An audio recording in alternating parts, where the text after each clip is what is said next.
O cheiro forte de desinfetante foi a primeira coisa que Luciana percebeu quando abriu os olhos. A luz suave que entrava pela janela alta do quarto coletivo parecia quase acolhedora, mesmo que tudo à sua volta transmitisse simplicidade. 3 camas alinhadas, um ventilador de teto rangendo em um ritmo preguiçoso, paredes gastas, o ar quente típico de um hospital público em São Paulo. Mas nada disso importava.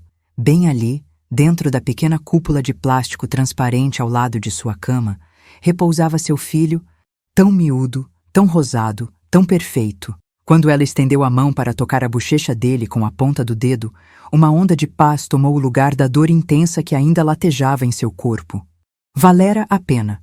Todas as noites mal dormidas, todos os trabalhos extras, todos os medos. Luciana ajeitou o chale sobre os ombros, tentando ignorar a lembrança amarga da voz da sogra ecoando em sua cabeça. Luciana, por que você compra essas coisas baratas? Essa manta aí vai pinicar o menino. Você é muito ranzinza, parece até mão de vaca. A manta azul clara envolvia o bebê com carinho.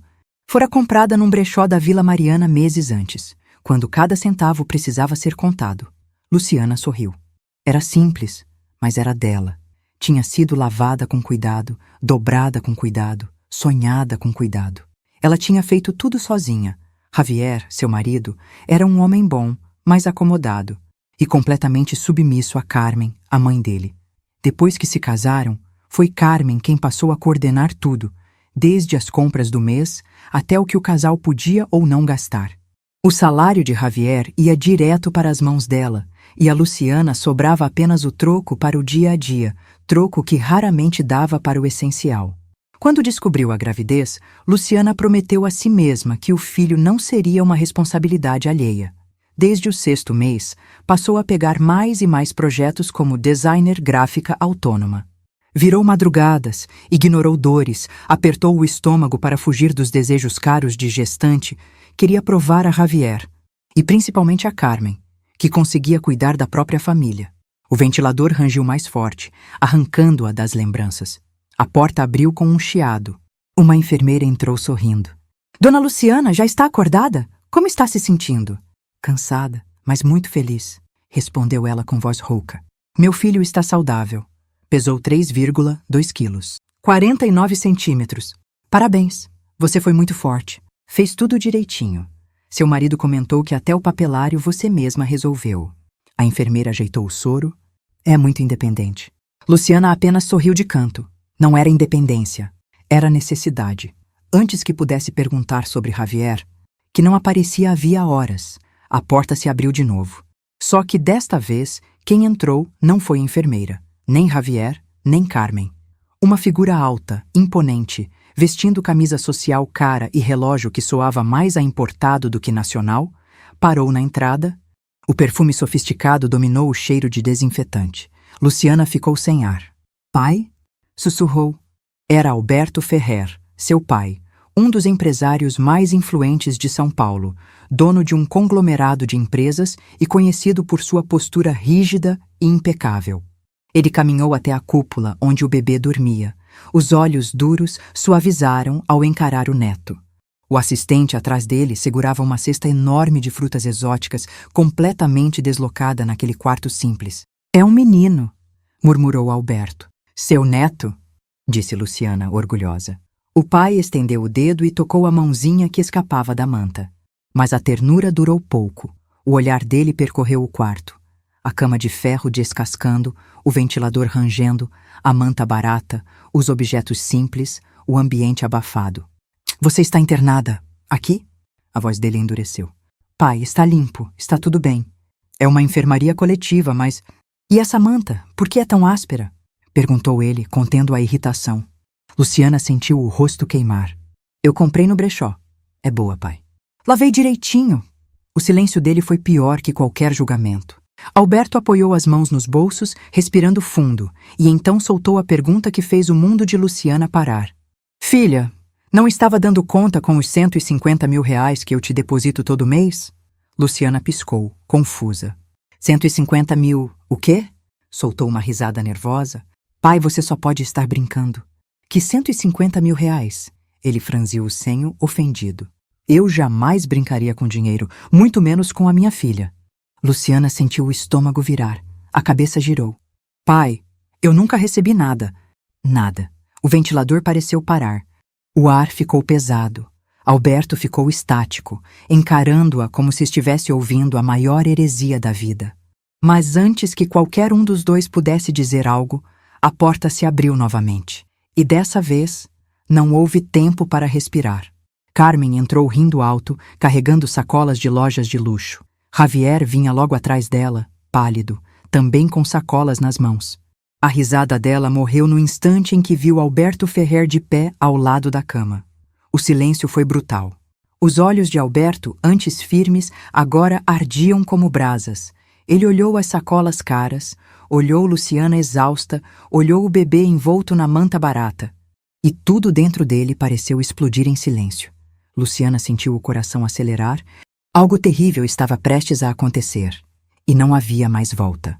O ar dentro da enfermaria pareceu ficar mais quente, mais denso, como se até o ventilador tivesse ficado com medo de continuar rangendo Carmen, que até um segundo antes gargalhava nos corredores do hospital, agora estava estática, segurando as sacolas de grife como quem segura provas de um crime. Javier, pálido, parecia prestes a desmaiar.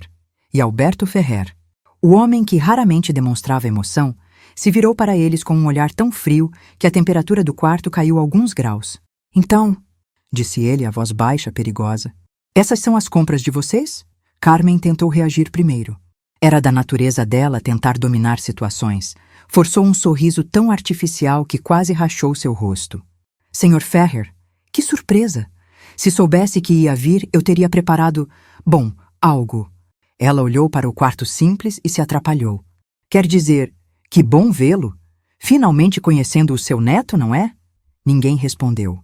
Luciana observava tudo, com o coração na garganta. Algo lhe dizia que aquela cena seria o início de uma virada que ela jamais imaginara. Alberto continuou. Javier, Carmen, quero que respondam à minha pergunta. Ele cruzou os braços. Onde está o dinheiro que eu depositei durante 3 anos para a minha filha? Javier engoliu seco. Carmen piscou várias vezes, perdida, mas logo tentou recuperar a postura. Dinheiro? Que dinheiro? Disse com um tom falsamente indignado. Não recebemos nada, Sr. Ferrer. Nem um centavo. Aliás, quem sofre aqui somos nós. A sua filha... Bem, ela virou o rosto para Luciana com desdém. A sua filha é uma gastadeira. O que o meu filho ganha nunca é suficiente. Luciana arregalou os olhos. Eu? Ela quase riu. Carmen, quando foi que eu gastei alguma coisa? Eu comprei essa manta por R$ 20 no brechó. Claro, rebateu Carmen, levantando o queixo. Por que você guarda o dinheiro que ganha nos seus trabalhinhos? Aposto que torrava tudo em bobagens. É por isso que sempre faltava. A injustiça atravessou Luciana como uma lâmina. Isso é mentira, ela respondeu, a voz falhando. Eu usei todo o dinheiro que ganhei trabalhando para comprar as coisas do bebê. E a senhora sabe disso. Me chamou de ranzinza quando mostrei a manta. Disse que era barata demais. Carmen girou os olhos impaciente. Ah, por favor, resmungou. Sempre essa choradeira. Mas ela não conseguiu continuar, porque Alberto Ferrer deu um passo à frente. E quando ele falava assim, com aquela calma gelada, até executivos de renome tremiam. Javier, fale comigo, não com seus rodeios. Com a verdade. Javier apertou tantos dedos que seus nós ficaram brancos. Seu rosto estava suado, mas ele tentava, inutilmente, se recompor. Pai, quer dizer, Sr. Ferrer, deve estar havendo um engano. A gente usou o dinheiro para a casa, para as despesas. E... Para qual casa? Interrompeu Alberto. A casa que está no nome da sua mãe? Que já estava paga há anos. O silêncio caiu como um trovão. Luciana sentiu o corpo gelar. E o carro? Alberto ergueu o queixo. Desde quando um analista júnior se dá ao luxo de comprar um carro importado? Javier ficou completamente imóvel. Seu pai havia descoberto tudo. Carmen finalmente perdeu o controle da máscara que usava há anos. A voz dela explodiu em puro veneno. E daí? Gritou, as sacolas tremendo em suas mãos. O dinheiro estava na conta do meu filho. Se o senhor mandou para ele, então era dele. E se era dele, era nosso. Quem mandou não colocar na conta da sua filha, hein? Luciana sentiu como se tivesse levado um tapa. Alberto apertou os olhos. Coloquei na conta dele porque imaginei, erroneamente, que um marido fosse proteger sua esposa. Eu confiei. Ele respirou fundo, mas sua voz saiu cortante. E vocês transformaram minha confiança em lucro pessoal. Carmen bufou. Luciana nunca parecia precisar. Ela sempre fingindo ser simples, andando com roupas velhas, se fazendo de humilde. Parecia até uma mendiga. A gente tinha vergonha dela. Vergonha. Luciana colocou a mão no peito. A dor não tinha nada a ver com pontos recentes. Carmen continuou, cuspindo cada palavra como um veneno de longa data. Quando esse dinheiro começou a cair, eu falei para meu filho: essa é a sua recompensa por ter casado com ela. Você acha que eu ia deixar ela torrar tudo? Claro que não. Investi em coisas melhores. Bolsas, ouro. Muito melhor do que deixar na mão dessa menina inútil. Luciana ficou sem ar. Javier fechou os olhos, como se quisesse desaparecer. E Alberto finalmente explodiu. Basta! A palavra ecoou pela enfermaria inteira. Carmen engoliu a própria língua. Javier quase derrubou as sacolas. O empresário se virou, encarando o genro com um olhar que poderia derreter aço. Javier, vou perguntar uma última vez. Ele se aproximou. Você sabia que sua esposa passava noites em claro trabalhando enquanto havia R$150 mil entrando todo mês na sua conta? Luciana prendeu a respiração. O filho no berço ressonava suavemente, alheio à tempestade que o cercava. Javier não respondeu. Você sabia, Javier? Repetiu Alberto, cada sílaba mais pesada que a anterior. Silêncio. Então, muito lentamente, Javier assentiu. Luciana sentiu as pernas fraquejarem. E você? Alberto continuou, virando-se para Carmen. Sabia que Luciana pediu vitaminas porque estava desnutrida. E você negou, dizendo que era frescura? Os olhos dele ardiam. Enquanto vocês dois usavam o dinheiro dela para comprar bolsas e um carro? Carmen tentou recuar, mas bateu contra a parede. Eu fiz o que achei certo, certo? Ele deu uma risada de desprezo. Certo? Luciana já não chorava. Agora havia apenas um vazio cortante dentro dela. Um vazio que se transformava em força. Pai! Chamou ela com a voz baixa, firme. Alberto se voltou imediatamente. Eu quero sair daqui, disse. Agora eu e meu filho. Não quero mais nada dessa família. Nem explicação, nem desculpa. Eu quero o divórcio. Carmen soltou um grito histérico. Javier esticou a mão desesperado. Luciana, não. Por favor, eu te amo. Foi a mamãe, foi ela. Eu posso mudar, posso consertar. Luciana o encarou com uma serenidade que o destruiu mais do que qualquer grito. Quando eu precisei de você, você não estava lá. Nunca. Alberto colocou a mão sobre o ombro da filha, e aquilo bastou para que Javier enlouquecesse. Não! Ele tentou se aproximar da cama. Luciana, por favor. Mas não chegou perto, um segurança. Até então parado na porta, discreto, o segurou sem esforço. Mantenha a distância, senhor. Nesse instante, Alberto chamou a enfermeira. Por favor, preparem a transferência imediata da minha filha e do meu neto para a suíte particular mais completa que o hospital tiver. Depois olhou para Javier e Carmen. E mantenham essas duas pessoas longe dela. Luciana apertou a manta do bebê contra o peito. O pequeno se mexeu, tranquilo, como se soubesse que finalmente estava seguro. A enfermeira trouxe a cadeira de rodas. O assistente de Alberto ajudou a recolher os documentos. O mundo de Luciana estava mudando, rapidamente, violentamente, mas pela primeira vez em muito tempo, ela não sentia medo. Sentia libertação. Quando passaram pela porta, Javier caiu de joelhos no chão do corredor, soluçando, enquanto Carmen gritava insultos que ecoavam vazios, frágeis, impotentes. Mas Luciana não olhou para trás, porque o passado, naquele momento, deixava de ter qualquer poder sobre ela. E era só o começo. O corredor que levava à ala VIP do hospital parecia um universo completamente diferente da enfermaria abafada onde Luciana dera à luz poucas horas antes. O chão brilhava tanto que refletia as luzes quentes do teto e as paredes tinham aquele silêncio acolchoado que só lugares muito caros conseguem ter. Mas nada disso preenchia o vazio que se abrira dentro dela. Luciana mantinha o bebê, agora dormindo, firme no colo enquanto era empurrada na cadeira de rodas por uma enfermeira gentil. Atrás dela, Alberto caminhava com passos certeiros, a postura rígida de quem estava segurando a raiva por um fio. No fundo, nenhum dos dois dizia nada, não havia palavras. Quando chegaram ao elevador privativo, o assistente pressionou o botão e as portas se fecharam. O silêncio se instalou de forma pesada. Só o zumbido suave do motor se fazia ouvir. Foi então que o celular de Alberto vibrou.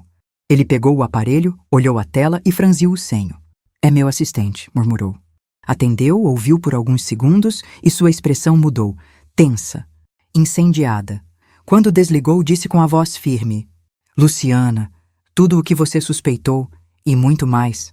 Acabei de receber um mapeamento completo da conta do Javier e da mãe dele." Luciana apertou o bebê contra o peito. "Pai, não quero saber de detalhes agora, não aguento." Mas Alberto se aproximou, ajoelhando-se ao lado dela. Era raro vê-lo nessa posição. "Filha, eu preciso te dizer isso com toda a clareza, para que você nunca, nunca mais duvide da sua própria percepção." Ele respirou fundo. "Durante 3 anos inteiros, eu depositei 150 mil reais por mês na conta do Javier." 150 mil? Luciana repetiu num sussurro, como se fosse um número impossível. "Sim?" Ele confirmou sem hesitar. "Todos os meses?" Sem falta. Luciana sentiu o mundo girar. 150 mil por mês. 1.800.000 por ano. 5.400.000 ao longo dos 3 anos de casamento. Era muito mais do que qualquer fantasia que Carmen dizia imaginar de um casamento com Rica. Era dinheiro suficiente para sustentar 5 famílias, para garantir tudo o que ela sonhara para seu filho e tudo o que jamais recebeu. "Eu não sei o que dizer", murmurou Luciana, sentindo a garganta fechar. "Você não precisa dizer nada", respondeu Alberto, a voz firme, mas suave. "Eu dei esse dinheiro para que você tivesse conforto, para que tivesse tranquilidade, para que tivesse dignidade.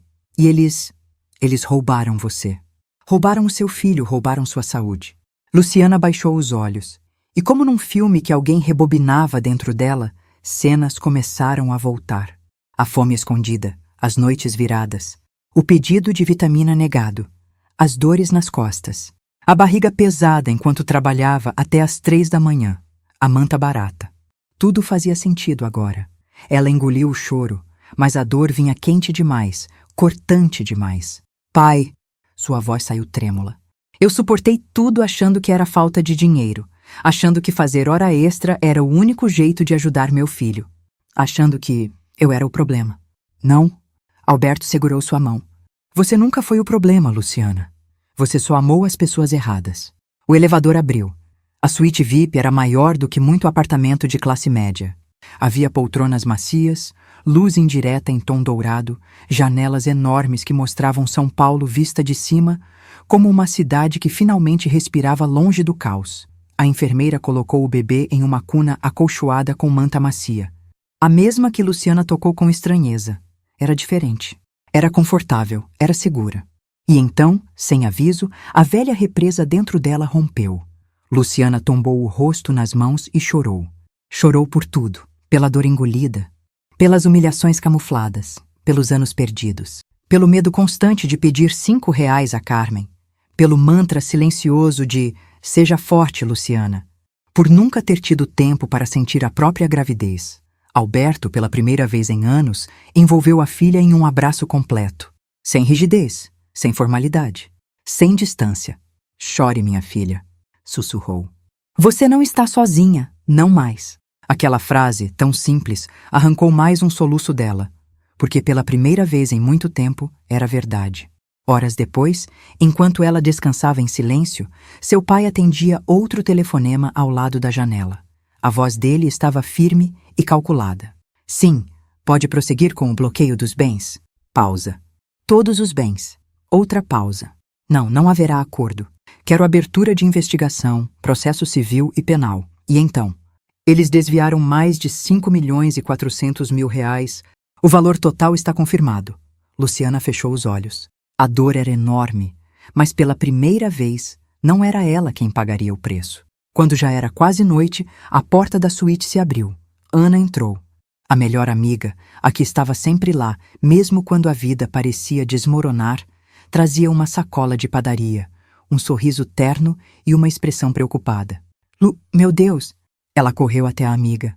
Seu pai me contou tudo. Tudo, você tá bem? Luciana respirou fundo. Eu estou começando a ficar. Ana segurou sua mão. E só então viu o bebê dormindo. É o Mateus? Ela sussurrou. Luciana sorriu pela primeira vez naquela tarde. Mateus. O nome parecia um fio de esperança. Lu, Ana disse devagar. O que você vai fazer agora? Luciana olhou pela janela. A cidade estava iluminada lá embaixo, como uma promessa silenciosa de recomeço. Eu vou viver, Ana. Respirou fundo. E nunca mais vou aceitar que tirem algo de mim. A amiga apertou sua mão com força. E pela primeira vez desde o parto, Luciana sentiu seu futuro não como um abismo, mas como um caminho. Longo, dolorido, mas finalmente dela. Quando fechou os olhos, sentiu uma certeza atravessá-la com uma força tranquila. A vida que ela conheceu até ali tinha acabado, mas a vida que ela merecia estava apenas começando. A madrugada caiu pesada sobre São Paulo, mas na suíte silenciosa do hospital, cada detalhe parecia respirar calma. Luciana dormia profundamente. O corpo ainda dolorido, mas a alma finalmente encontrando um mínimo de descanso. Mateus repousava ao lado dela, dentro de uma cuna acolhedora. O ar tinha um perfume leve de chá de camomila que a enfermeira deixara para relaxar o ambiente. Do lado de fora, no corredor amplo e iluminado, Alberto Ferrer conversava em voz baixa com seu advogado principal. O homem, de terno escuro impecável e pasta de couro, mantinha uma postura firme. Senhor Ferrer, o levantamento está completo. Ele entregou uma pasta. Os saques, as compras, os investimentos, os bens adquiridos, tudo com o dinheiro destinado à sua filha. Valor total? Alberto perguntou, mesmo já sabendo a resposta. Aproximadamente 5.400.000 reais, somando os depósitos mensais de 150.000 reais ao longo dos 3 anos. Alberto inspirou profundamente, como se precisasse conter a fúria para não incendiar o corredor inteiro. Execute tudo, ordenou. Confisco, denúncia e medidas cautelares. Eles não tocarão mais nesse dinheiro, nem em nada comprado com ele. Já está sendo feito, senhor, respondeu o advogado com uma discreta inclinação de cabeça. Ali, silencioso e implacável, Alberto parecia menos um empresário e mais uma força da natureza. Enquanto isso, em outro ponto da cidade, 2 mundos desabavam. O início da queda. Javier e Carmen foram encaminhados para a sala de espera do hospital após serem retirados da enfermaria. Os guardas de segurança ainda os vigiavam. Ninguém tinha coragem de deixar os 2 se aproximarem novamente de Luciana. A sala era fria, com luzes fluorescentes e cadeiras desconfortáveis, bem distante do luxo que Carmen costumava exibir nos encontros com suas amigas.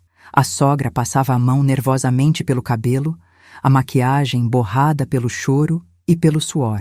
Ele não pode fazer isso com a gente, repetia como um mantra desesperado. O pai da Luciana não pode, é abuso de poder. Javier não respondia.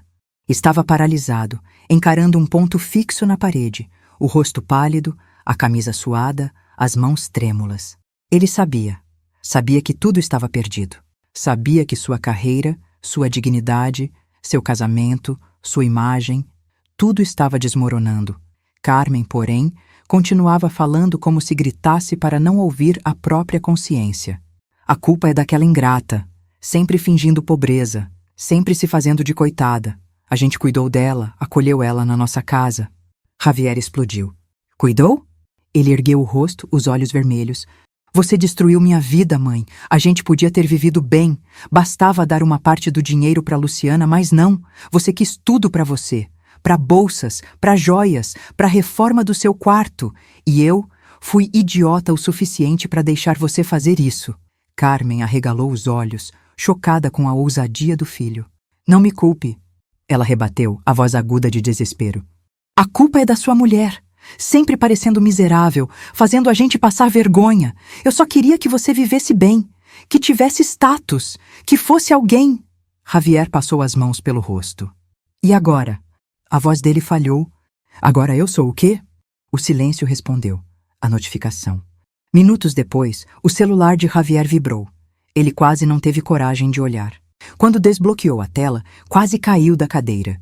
Era uma notificação da empresa onde trabalhava. Senhor Javier N., Comunicamos seu desligamento imediato por violação grave de ética e conduta. Não haverá aviso prévio, indenização ou reconsideração. Era isso, a vida dele. Pelo menos a vida que ele conhecia tinha acabado.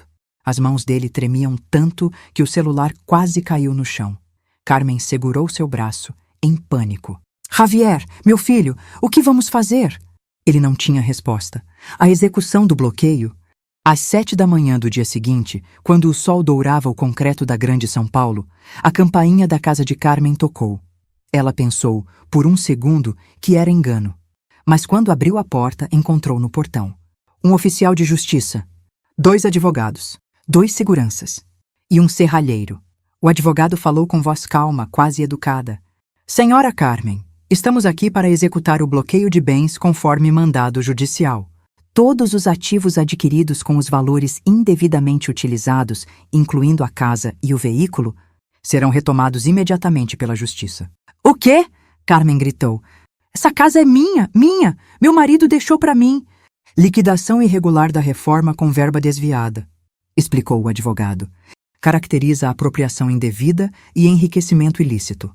Javier apareceu atrás da mãe, pálido como um fantasma. Não, não façam isso, murmurou. Deixem pelo menos um tempo.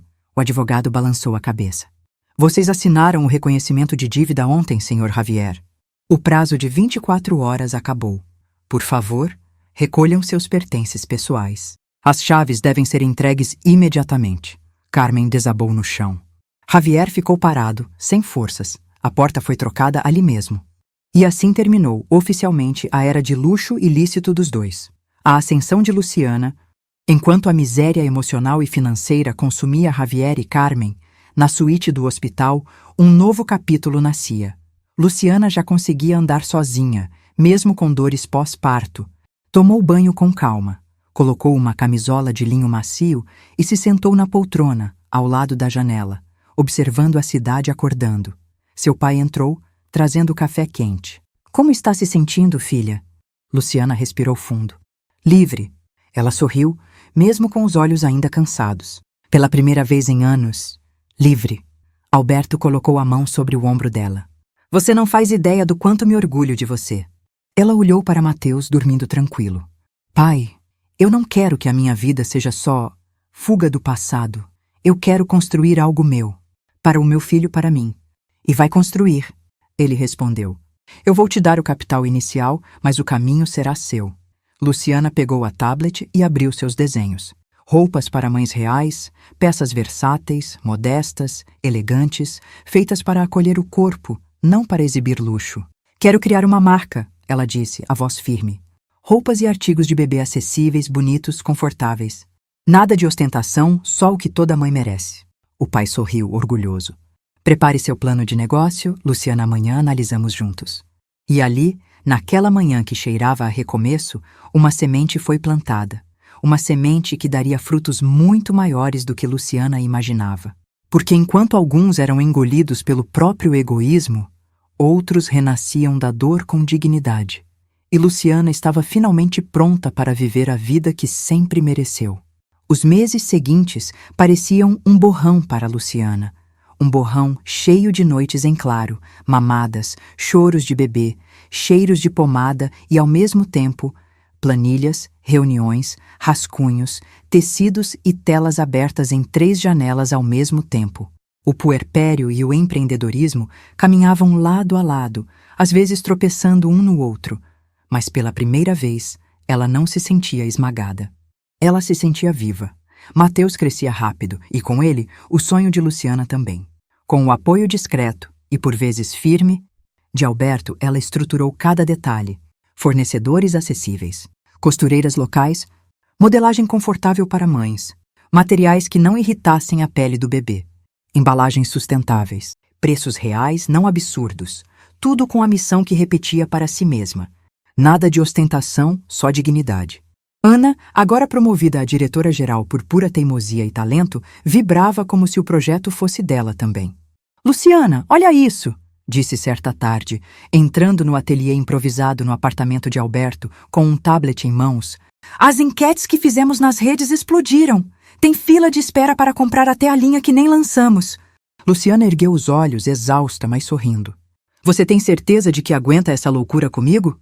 Você é a minha melhor amiga, Ana respondeu, colocando as mãos na cintura. Se você vai dominar o mercado, eu vou junto. Alguém precisa brigar com os fornecedores enquanto você troca fralda e fecha contrato, né? As duas riram. Era bonito ver como tudo se encaixava, mesmo no caos. Enquanto isso, do outro lado da cidade, a vida de Javier e Carmen não parava de despencar. Depois de serem expulsos da casa, foram parar em uma pensão barata próxima às linhas do trem. Paredes de compensado, cheiro de mofo impregnado, colchões tão finos que quase tocavam o piso frio.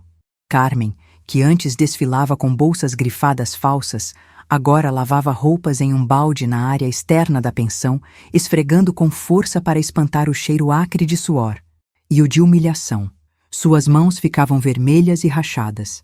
Cada vez que esfregava o tecido, lembrava involuntariamente das mãos macias que um dia ostentaram ouro e anéis. Mas agora o ouro tinha ido embora, vendido, peça por peça. Javier, por sua vez, acordava às 5 da manhã para carregar sacos de batata e caixas de legumes no mercado municipal. Era o único trabalho que conseguiu sem carteira assinada. A cada saco de batata de 50 quilos que colocava nos ombros, sentia o corpo dizer que não aguentava. Mas a vida dizia, aguente mais um pouco. Quando terminou mais um turno, o capataz gritou, anda, Javier. Se continuar lento desse jeito, amanhã tem outro no seu lugar. Ele apenas assentiu. Já tinha engolido tanta humilhação que até as palavras perdiam peso. Voltou para a pensão com os 70 reais no bolso e os braços latejando. Lá encontrou Carmen sentada na cama, o rosto amassado, os olhos inchados. Quando ele entregou o dinheiro, ela perguntou, só isso? Javier não respondeu. Não tinha mais força para brigar, porque no fundo sabia que tudo aquilo era o resultado direto das escolhas que fizeram.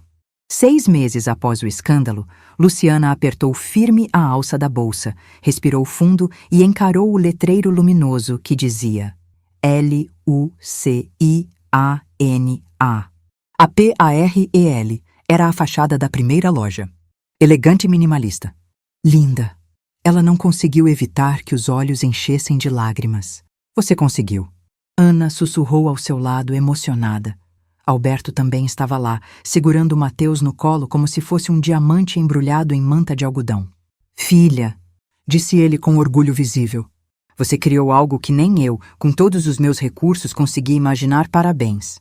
A inauguração parecia um sonho. Influenciadoras, mães reais, enfermeiras, jornalistas, clientes das primeiras campanhas, todas disputavam espaço para conhecer a coleção.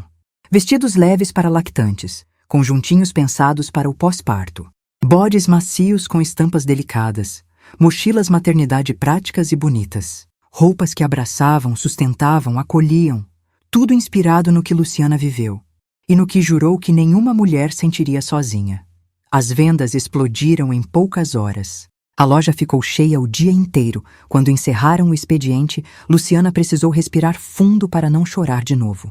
Era real, ela tinha vencido. Sem ostentação, sem vingança cega, sem se comprar pelo rancor. Vencera com trabalho, amor e dignidade. A notícia que fecharia um ciclo. No fim do dia, quando já estava em casa embalando Mateus para dormir, o celular de Ana vibrou. Ela franziu o senho ao ler a notificação e caminhou até Luciana, que estava ajeitando o bebê na cama. Lu, ela começou, hesitante. Recebi uma mensagem. Notícia do pessoal da equipe jurídica do seu pai. Luciana se virou devagar. O que aconteceu? Ana respirou fundo. É sobre Javier. Luciana não sentiu medo, nem raiva, nem curiosidade. Apenas quietude. Fala, Ana, o que foi? Ele foi preso, respondeu a amiga. Foi pego desviando 2.000 reais da pequena empresa de entregas onde arrumou serviço. Foi demitido e levado pela polícia. Luciana ficou em silêncio. Não sorriu. Não comemorou. Não sentiu prazer. Sentiu alívio. Não porque Javier estivesse sofrendo, mas porque finalmente entendia que cada um colhia o que plantava. Ana continuou. E Carmen? A vizinhança do antigo prédio disse que ela foi pega roubando roupas do varal. A polícia levou para depoimento. Ela estava muito debilitada, extremamente magra, quase irreconhecível. Luciana fechou os olhos por um instante e deixou que a dor antiga evaporasse. Eu estou bem, ela disse com calma. O que aconteceu com eles? Não tem mais a ver comigo. Ana sorriu. Eu sei. Luciana pegou Mateus no colo e o aconchegou contra o peito. Quero que meu filho cresça sabendo que justiça existe, murmurou. Mas que vingança não cura nada. Só a liberdade cura. Ela beijou a testa do bebê. E foi ali, naquele quarto calmo, diante da cidade iluminada pela janela, que Luciana percebeu. A história dela não era sobre Javier. Não era sobre Carmen. Não era sobre perda. Nem sobre humilhação. Era sobre renascimento. E estava chegando a hora de fechar o último capítulo dessa jornada. Não com ódio, mas com luz. Porque o futuro dela e de Mateus já tinha endereço. Para frente. A notícia sobre Javier e Carmen demorou alguns segundos para realmente se acomodar dentro de Luciana. Ela permaneceu olhando para a tela apagada do celular, sentindo o peso de algo que não era tristeza, nem alegria. Era como se uma porta que ficou entreaberta durante meses finalmente tivesse sido fechada. Sem estalo, sem drama, só fechada. Aos seus pés, Mateus resmungou baixinho no berço, mexendo as mãozinhas como se espantasse o passado, sem nem saber que ele existiu. Luciana acariciou sua barriguinha com delicadeza, sentindo aquela paz quente se espalhar pelo peito. Ana, disse ela, levantando o olhar, eu não desejo o mal deles. Só não quero mais que façam parte da minha vida. Nunca mais. Ana assentiu um pouco emocionada. É assim que eu sei que você está realmente livre. Nos dias seguintes, a loja continuava lotada. A repercussão da inauguração tinha sido maior do que qualquer previsão otimista. Luciana mal conseguia acreditar que mães que ela nem conhecia estavam postando vídeos nas redes sociais, mostrando roupas da marca com carinho genuíno, dizendo frases como "Finalmente alguém pensou na gente" ou "Me senti bonita de novo". Às vezes, ela parava para assistir, abraçava Mateus e sorria sozinha. E quando o primeiro mês fechou com lucro suficiente para manter a produção e expandir para 2 pontos de venda temporários, Luciana chorou de novo, mas agora de gratidão. Numa tarde chuvosa, ela estava testando tecidos com Ana quando Alberto entrou na sala com Mateus no colo. O bebê gargalhava enquanto o avô fazia cócegas, e a cena era tão pura que Luciana sentiu os olhos brilharem. Você está trabalhando demais, filha, disse Alberto sentando-se com cuidado. Respira um pouco. Pai, estou feliz de verdade. Nunca pensei que fosse dizer isso de novo. Ele a observou como se ainda enxergasse a menina teimosa que fugiu de casa anos atrás para tentar uma vida simples ao lado de Javier. Mas agora ela estava ali, forte, dona de si, empreendedora, mãe, e finalmente em paz. Sabe o que mais me deixa orgulhoso? Disse Alberto, ajeitando Mateus no colo. Você não venceu por dinheiro, você venceu por caráter. E isso, filha, dinheiro nenhum dá. Luciana sorriu com a sinceridade de quem compreende que não precisa mais provar nada a ninguém. O tempo continuou passando e os meses seguintes foram um turbilhão. Novas coleções, parcerias com mães influenciadoras, entrevistas, noites mal dormidas alternadas entre bebê e reuniões. Ana já parecia parte da família, sempre entrando e saindo do apartamento-ateliê com um copo de café na mão e um monte de ideias na cabeça. Até que o dia do aniversário de 1 ano de Mateus chegou. Luciana decidiu que não queria festa de luxo, não queria buffet caro, nem tema extravagante. Em vez disso, levou a celebração para um orfanato limpo e simples na periferia, o mesmo que já vinha apoiando desde que a loja cresceu. O pátio foi decorado com balões coloridos, e crianças de todas as idades corriam animadas, curiosas com o bolo enorme e os pacotes de presentes. Luciana segurava Mateus no colo quando subiu num pequeno palanque improvisado. Eu não estou aqui como empresária, começou ela emocionada, mas como alguém que recebeu uma segunda chance na vida. Meu filho me ensinou coragem, e eu quero que todas essas crianças aqui hoje tenham também a chance de escolher seus caminhos. Ao lado dela, Alberto enxugava discretamente os olhos enquanto segurava firme o queixo para não desmoronar. Era impossível não se orgulhar. Depois das palavras vieram os risos, o bolo, os presentes, o sol suave anunciando o fim da tarde. Era um dia simples, mas carregado de significado. Enquanto acompanhava Mateus brincando com duas crianças pequenas, Luciana sentiu o celular vibrar. Ana se aproximou com o rosto sério. Lu, chegaram mais atualizações? Luciana inspirou fundo, não fugiria do que viesse. O primeiro texto dizia que Javier seguia detido, aguardando audiência. Tinha perdido boa parte do pouco que possuía, tentando pagar advogados que não conseguiram ajudá-lo. Estava abatido, vivendo num colchão velho de cela, dependendo de ajuda de outros detentos para comer o suficiente. O segundo texto era sobre Carmen. Pegaram-na roubando roupas de um varal para revender. A polícia a levou para uma triagem social. Uma assistente informou que ela estava frágil, desorientada, desnutrida, sozinha desabrigada. Luciana fechou lentamente a tela. Sentiu por alguns segundos o coração pesar. Mas não por pena. Era mais como uma compreensão profunda de que tudo na vida tem consequência, e a deles finalmente chegou. Eu estou bem, ela afirmou. Agora, mais do que nunca. Ana sorriu e a puxou de volta para o pátio. Mateus engatinhava rindo, estendendo as mãozinhas para ela. Luciana o pegou no colo e o encheu de beijos na bochecha, enquanto Alberto tirava fotos com orgulho quase infantil. O sol começou a se pôr, pintando o céu de tons dourados e alaranjados. A luz refletiu no rosto de Luciana, que sorriu olhando para o filho. — Feliz aniversário, meu amor! Sussurrou. Hoje a mamãe nasceu de novo com você. E pela primeira vez em muitos anos, não havia peso, medo, insegurança ou dor. Só havia luz. O vento suave balançou os balões, as crianças riram ao fundo e Mateus apertou o dedo da mãe com força. Luciana fechou os olhos por um instante e agradeceu em silêncio. Quando abriu, seu futuro estava ali. Claro, estável, cheio de possibilidades. Um novo amanhecer. Obrigada por acompanhar minha história até aqui. Se você também passou por algo parecido ou se alguma parte desta história mexeu com você, compartilhe nos comentários. Sua voz importa, sua dor importa. E, por favor, curta este vídeo e comente o número 9 aqui embaixo. Isso me ajuda a saber que você ficou até o fim e que não estou sozinha nessa caminhada. Seja gentil com você mesma. Um passo de cada vez, a gente se reencontra por aqui.